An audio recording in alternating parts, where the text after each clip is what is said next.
Karambola sa Ilocos Sur, isang pulis ang nasawi.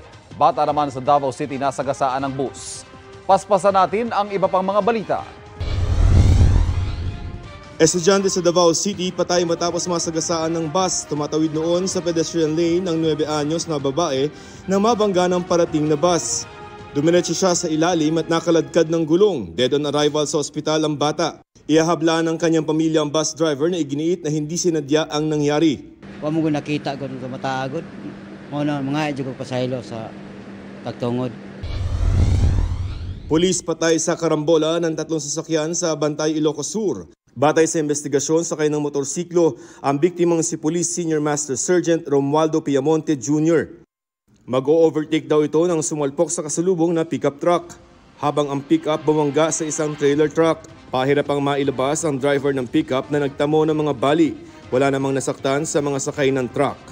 Sinusubukan ng GMA Regional TV 1 North Central Luzon na makuha ang panig ng mga sangkot sa aksidente pero wala pa silang tugon. Sa Tagbilaran, Bohol, may nasawing tindero ng balut matapos magulungan ng 10-wheeler. Base sa investigasyon ng pulisya, mabilis umano ang takbo ng dump truck na may mga kargang graba. Nawalan umano ng kontrol ang driver at natumba ang truck. Ang biktima, nagtitinda lamang noon sa tabing kalsada at natabunan pa ng mga graba.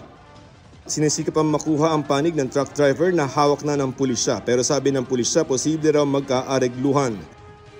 Para sa GMA Integrated News, Joseph Morong, nakatutok 24 oras.